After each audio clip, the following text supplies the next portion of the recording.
Srimad Bhagavatam, primer canto, capítulo 19, texto 8. Om Namo Bhagavate Vasudevaya. Om Namo Bhagavate Vasudevaya. Om Namo Bhagavate Vasudevaya. Om Namo Bhagavate Vasudevaya. Om Namo Bhagavate Vasudevaya. Om Namo Bhagavate Vasudevaya. Narayanam Namaskritya Naram Chaiva Narottamam Devim Saraswatim Vyasam Tato Jayamudidayat Nastapaye Shavadeshu Nityam Bhagavata Sevaya Bhagavatirtamashloke Bhaktir Bhavati Naishturi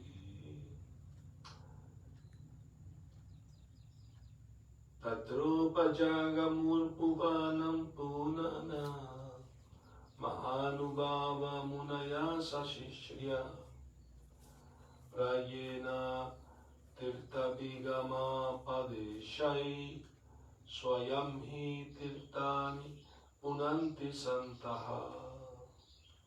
Traducción, por favor repitan palabra por palabra. Tatra, ahí, Upajagmu, llegó, Bhuvanam, el universo, Punana, aquellos que pueden santificar, Maha grandes mentes, Munaya, pensadores, Sashishya, junto con sus discípulos, Prayena, casi, Tirtha, lugar de peregrinaje, Abhigama, jornada, Apadeshai, con el pretexto de Swayam, personalmente, y ciertamente, Kirtani, todos los lugares de peregrinaje, Punanti, santifica, Santa, sabios. En esa ocasión, todas las grandes inteligencias y todos los grandes pensadores, acompañados por sus discípulos y sabios que solo con su presencia podían santificar de hecho un lugar de peregrinaje, llegaron ahí con el pretexto de hacer una peregrinación. Significado. Por Srila Prabhupada. Cuando Maharaj Parikshit se sentó en la ribera del Ganges, la noticia se difundió en todas las direcciones del universo. Y los sabios de gran inteligencia, que podían apreciar la importancia de la ocasión, llegaron todos ahí con el pretexto de hacer un peregrinaje. En realidad, ellos fueron a reunirse con Maharaj Parikshit y no a bañarse en un lugar de peregrinaje, porque todos ellos eran lo suficientemente competentes como para santificar los lugares de peregrinaje. Los hombres comunes van a los sitios de peregrinaje para purificarse de todos los pecados. En consecuencia, los lugares de peregrinaje se sobrecargan con los pecados de la gente. Pero cuando dichos sabios visitan lugares de peregrinaje sobrecargados, los santifican con su presencia.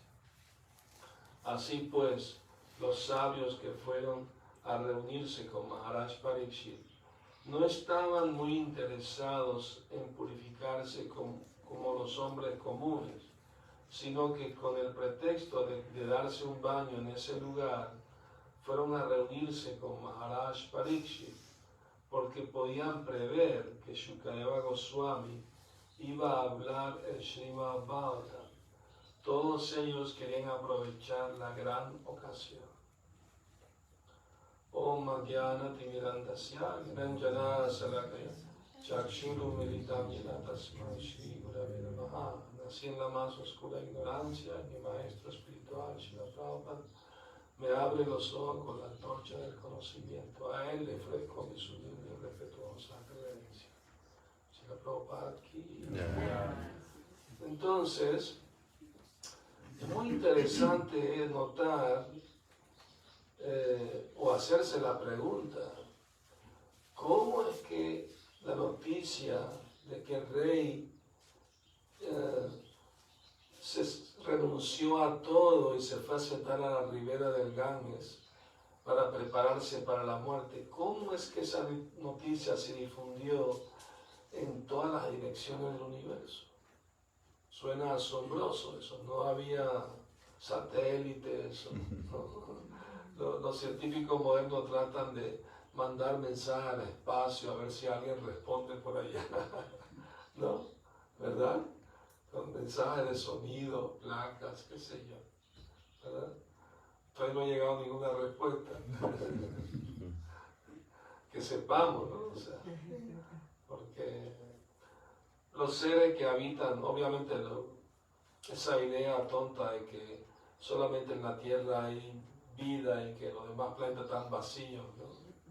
Es una idea poco inteligente. Aunque están cambiando un poco. Recientemente descubrieron que había agua en Marte, pero que el agua era 11 veces más salada que la de la Tierra. Entonces unos científicos concluyeron que entonces no puede haber vida porque es demasiado salada el agua. Pero otro científico los derrotó, dijo no, a lo mejor los cuerpos que habitan ahí necesitan más cantidad de sal que nosotros, no tienen que tener el mismo cuerpo que tenemos nosotros. Y eso es lo que explica los Vedas, que los cuerpos se adaptan a la atmósfera del planeta donde viven, no tienen que tener la atmósfera de la Tierra para poder vivir. Tenemos conocimiento de los Vedas que incluso en el planeta solar hay gente viviendo. Uno dirá, estarán muertos ceniza, achicharrados todos, ¿no? Pero no, su cuerpo está hecho de materia fogosa, ¿no? Principalmente. Y tienen casa y tienen todo, pero no como nosotros lo conocemos, más allá de nuestra experiencia. Eso es lo importante de aceptar la autoridad de las escrituras sagradas como los Vedas, que nos dan información del universo mucho más detallada que cualquier otra información que podamos conseguir de otras escrituras o de los científicos, ¿verdad? Alguien puede decir, bueno, ¿y cómo sabemos que todo eso es verdad?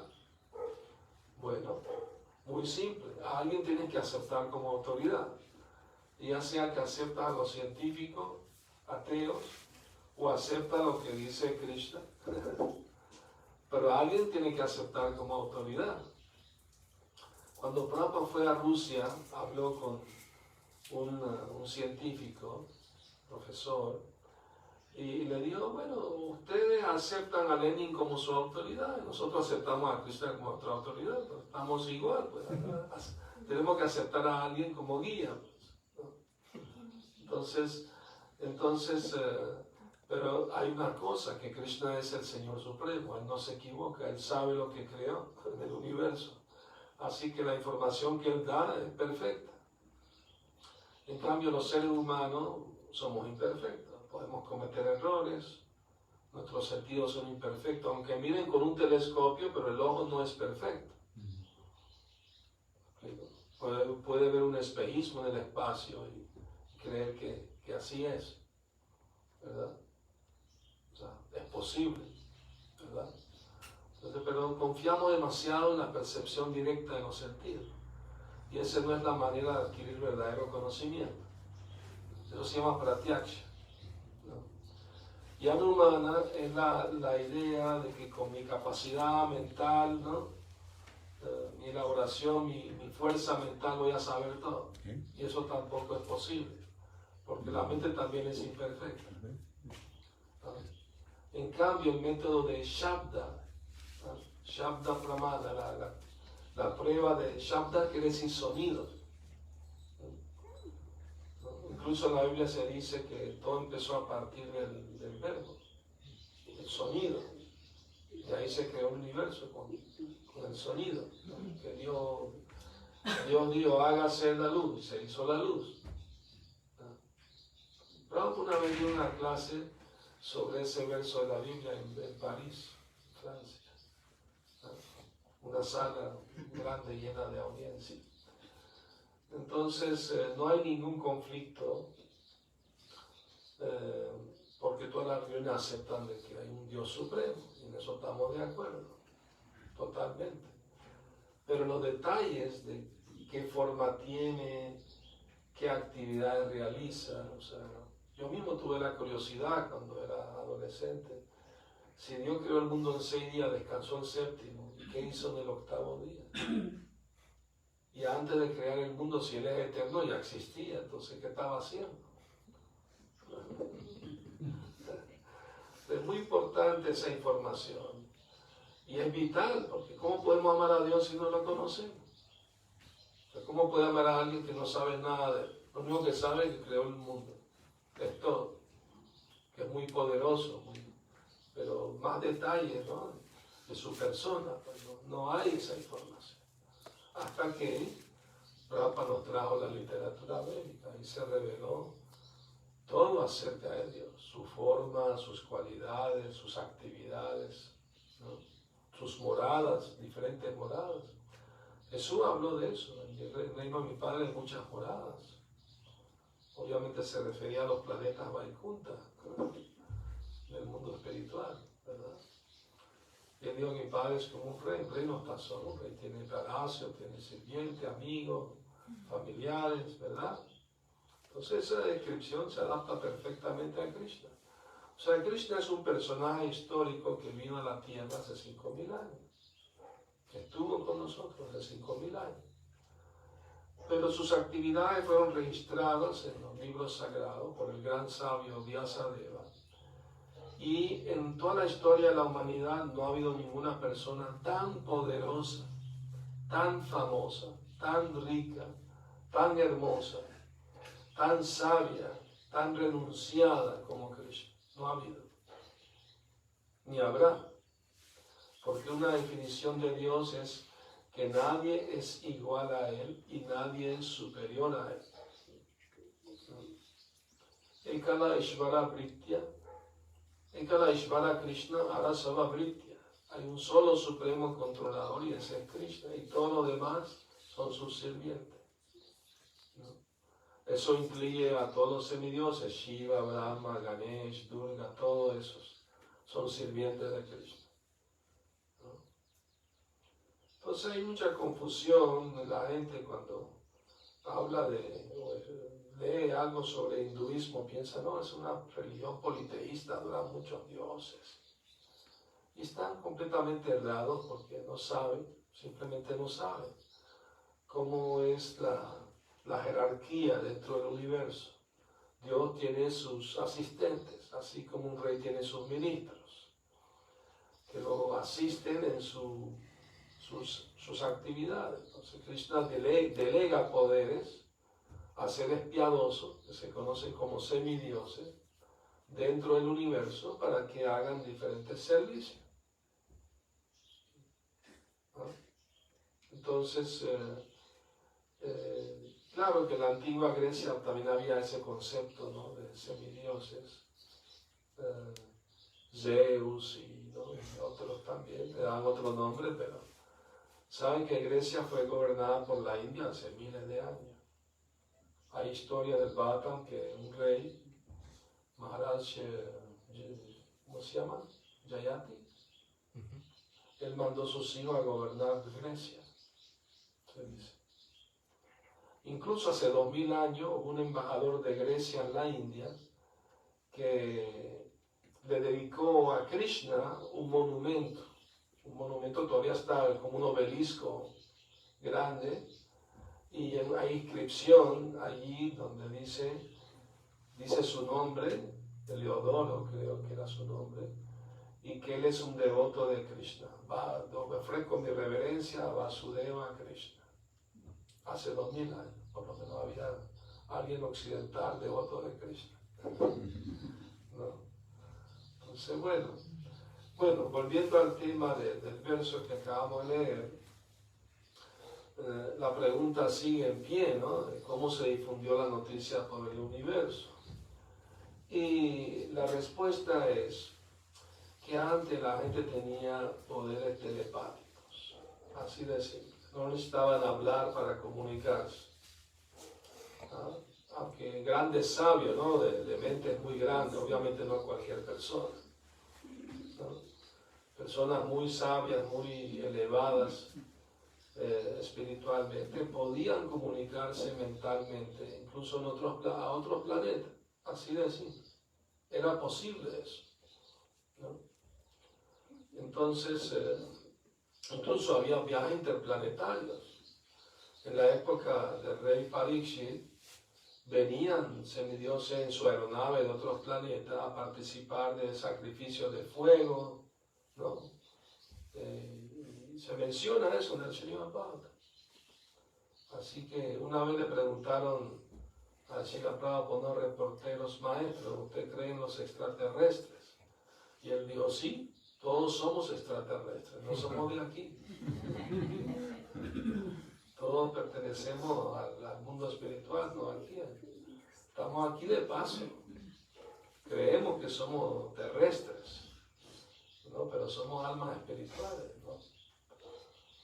No somos producto de la materia, somos parte de Dios, de Cristo.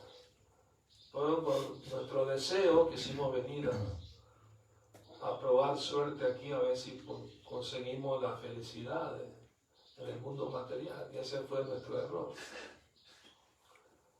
Porque este lugar no es un lugar para ser feliz, porque aquí hay sufrimiento y muerte. Entonces, ¿cómo puede ser feliz un lugar donde te vas a morir?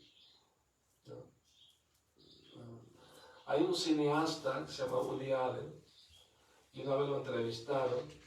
Él hizo una película donde los devotos le están dando los libros del Srimad Bhagavatam a él, ¿no?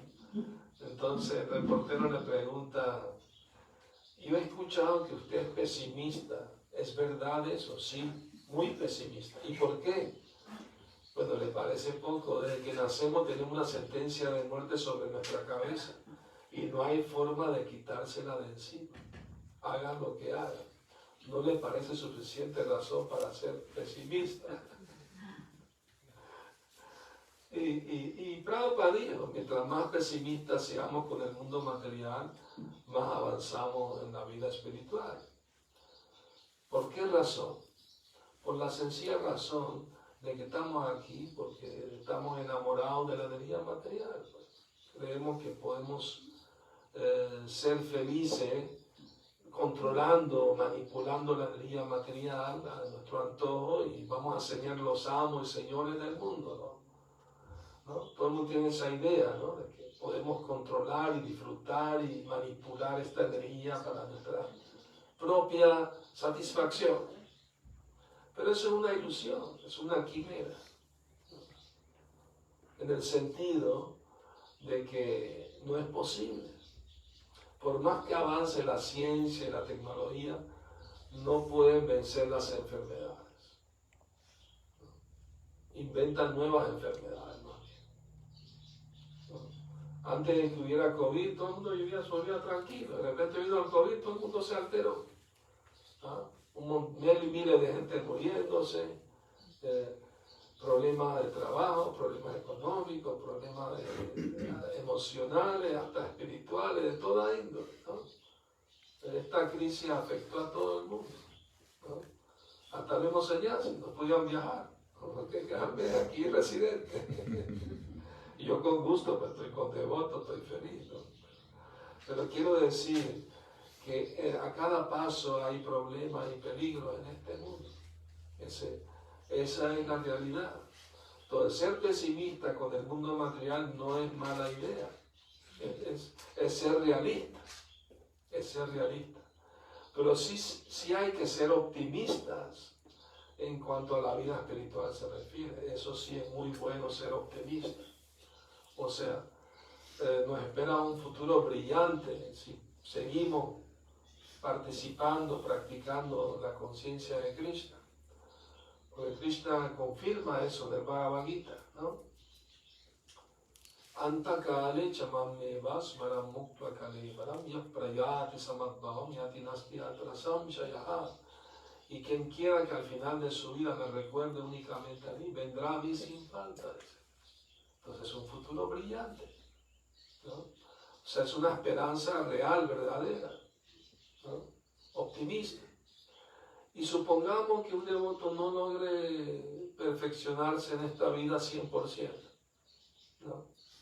Porque para pensar en Krishna a la muerte tiene que estar muy puro, ¿no?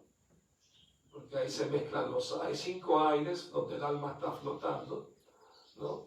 Se mencionan en el Bhagavad Gita. Y cuando hay la agonía de la muerte, se entremezclan esos 5 aires y entonces hay mucho sufrimiento, mucha agonía, mucho dolor, prácticamente intolerable, ¿no? Entonces en ese momento poder pensar en Krishna no crean que es fácil. Uno tiene que ser muy puro para poder pensar en Krishna a la hora de la muerte, esa es la realidad. Pero en el Varaha Purana se dice que el Señor Supremo dice que si mi devoto que se han entregado a mí todo, no me recuerdan al momento de la muerte, yo aparezco en su mente y les hago recordar. Wow. Ojalá Krishna, ¿no? Que se compadezca, ¿verdad? E incluso Prabhupada llegó a decir que si el devoto llega a un 80% de conciencia de Krishna, el Señor Chaitanya le pone el otro 20%. Incluso el 70%, el Señor Chaitanya le pone el otro 30%. ¿No? Así que hay esperanza, ¿no? Incluso si un devoto todavía tiene deseos materiales, tiene que tomar otro nacimiento en el mundo material. Pero Krishna le da la oportunidad de nacer en familia de devotos para que continúe su avance espiritual, ¿no? Me contó una vez un devoto que iba en un avión y empezó a haber problemas, ¿no? O sea, el avión estaba pasando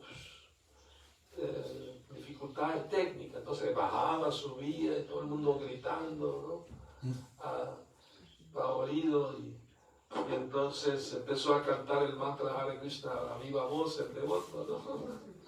Y el señor que estaba al lado de él le preguntó, ¿y qué está diciendo? ¿Qué es eso?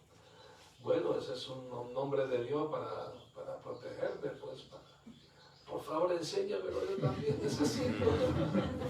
Y le enseñó el Mahamantra y el hombre se puso a cantar Hare Krishna con el devoto también, ¿no? Y el devoto pensó, bueno, ahí voy para el Gurukula, ¿no? Última instancia, pues, ¿no? Entonces no hay pérdida ni disminución en este sendero. Y el más mínimo avance que se haga lo salva a uno del más grande peligro. Porque para lograr un cuerpo humano tuvimos que pasar por todas las formas de vida, 8 millones de formas de vida, ¿no? Según los Vedas hay 900.000 especies acuáticas, 2 millones de variedades de árboles y plantas, 1.100.000 de insectos y reptiles, 1 millón de variedades de aves, 3 millones de bestias, especies de bestias, y 400.000 humanoides, humanas, en todo el universo, no solo este planeta, en todo el universo. Entonces las almas están reencarnando, transmigrando de un cuerpo a otro y finalmente llegan a la forma humana de vida. Y según los Vedas llegan del cuerpo de 3 animales, del león, de la vaca y de una especie de monos, de uno de esos 3, ¿no? Así que Darwin cuando dice que vimos el mono no la peló mucho, no está en ignorancia, ¿no? Porque se dice que los que vienen del cuerpo del mono están más en ignorancia, los que vienen del cuerpo del león son más pasión, y los que vienen del cuerpo de la vaca, el alma que reencarnó, más en la bondad. Entonces, Pero para llegar ahí tuvo que pasar millones de cuerpos, 8 millones. Entonces llegar a la vida humana toma tanto tiempo.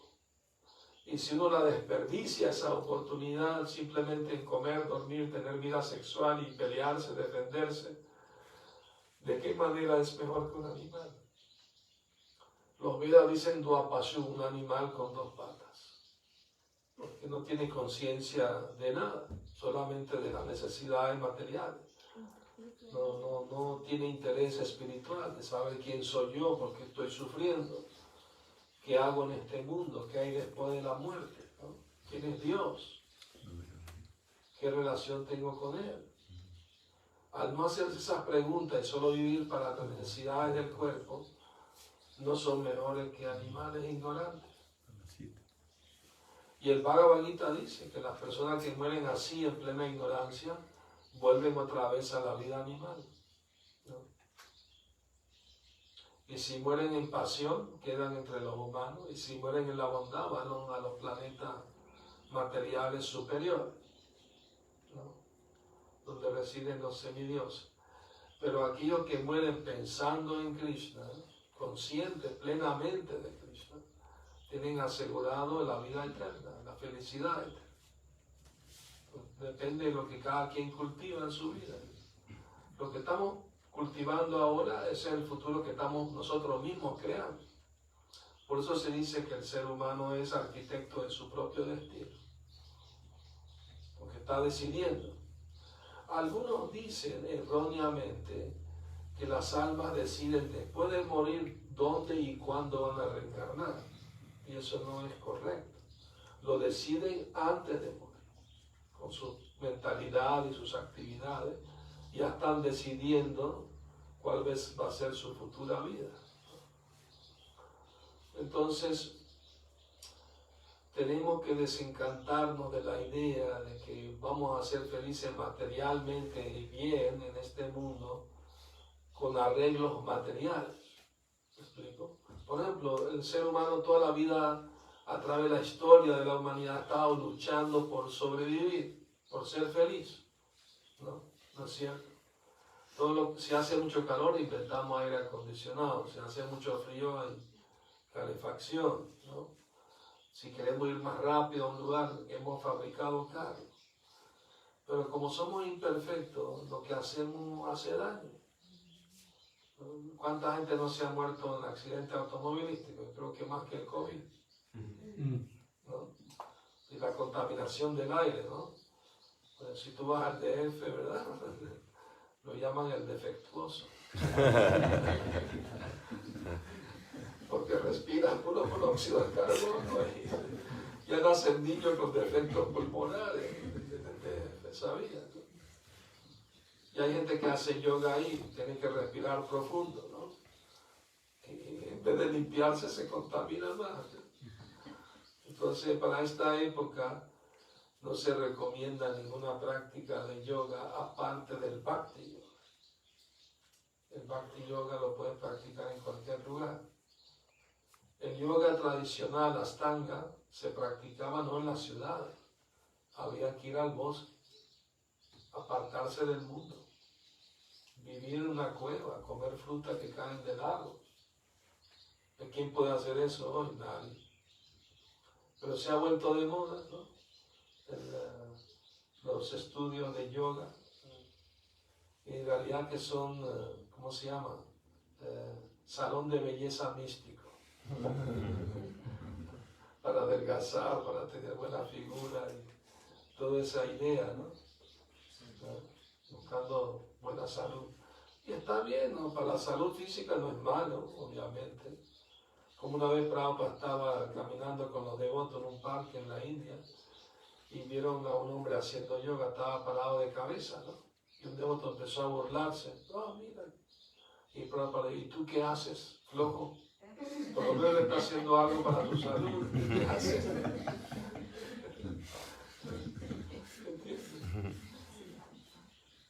Entonces, no estamos en contra del yoga, pero no es el método espiritual para esta época, ¿no? Yo he dado charlas en centro de yoga, está bien, cuiden su salud, hagan yoga, pero también canten Hare Krishna, el Bhakti Yoga. Introducirlos al Bhakti Yoga. Entonces el rey Parikshit, al recibir la noticia de su inminente muerte, dijo, renuncio a todo y me preparo para morir. Voy a buscar la compañía de grandes sabios para que me aconsejen cómo me debo preparar bien para morir exitosamente. ¿Y qué significa morir exitosamente? Significa no volver a nacer otra vez, no tener que tomar otro cuerpo material, ¿no? Porque incluso la gente que sabe del karma, quieren tener buen karma y evitar los malos karmas. Pero en nuestra filosofía de conciencia de Krishna, los buenos karmas también son malos. Y alguien dirá, pero todas las quizás son los pesimistas, ¿no? Y le explico por qué. Si tienes buen karma, por ejemplo, has hecho buenas obras, das caridad, ayuda a los pobres, le das medicina, comida, etc. Eres buena persona, ayuda a la viejita a pasar la calle en el semáforo, ¿no? Todo ese tipo de cosas. Eso te asegura que en tu próxima vida vas a nacer una familia de mucho dinero, belleza física, buena educación, etc., ¿no? Todo eso. Las buenas obras te garantizan eso. Pero, ¿eso qué quiere decir? Que tienes que volver a ser viejo y enfermarte y morirte otra vez, ¿no? Entonces, ¿de qué sirve? Simplemente el buen karma. Como el hombre que está en la cárcel, pero es muy rico, entonces antiguamente le ponían cadenas, ¿no? Una bola así de hierro que arrastraba. Y supongamos que uno de esos hombres ricos está en la cárcel porque era corrupto, pero tenía las cadenas de oro. Entonces vangloria delante de los demás presos, mira, sus cadenas son de hierro, las mías son de oro. ¿Y de qué sirve tener cadenas de oro dentro de la cárcel? La idea es salir de la cárcel, no quedarse adentro.